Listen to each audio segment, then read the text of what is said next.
Hello, everyone. Today, I will show you how to integrate Google Drive with Slack in 2025.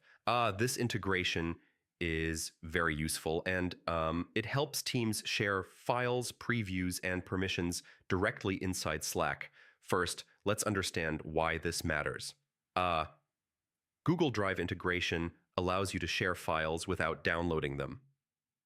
Slack automatically shows previews and manages access permissions. Step 1, open your Slack workspace. Click on Apps in the sidebar, then search for Google Drive. Select the official Google Drive app. Step 2, add Google Drive to Slack. Click Add to Slack and sign in with your Google account. Make sure you use the correct Google account linked to your files. Step 3, allow permissions. Slack will ask for permission to view and share Google Drive files. Approve all required permissions so the integration works properly. Step 4, test the integration. Paste a Google Drive file link into any Slack channel or message. If integration is successful, Slack will show a file preview and access options. Step 5, manage access settings. Slack lets you control who can view or request access to shared files.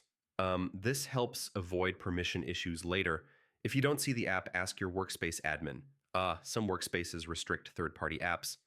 The admin must allow Google Drive integration first. So yeah, integrating Google Drive with Slack is simple and powerful. Once connected, file sharing becomes faster and more organized for teams. Thanks for watching. Do like this video, subscribe to the channel, and comment below if you have any questions. See you in the next one.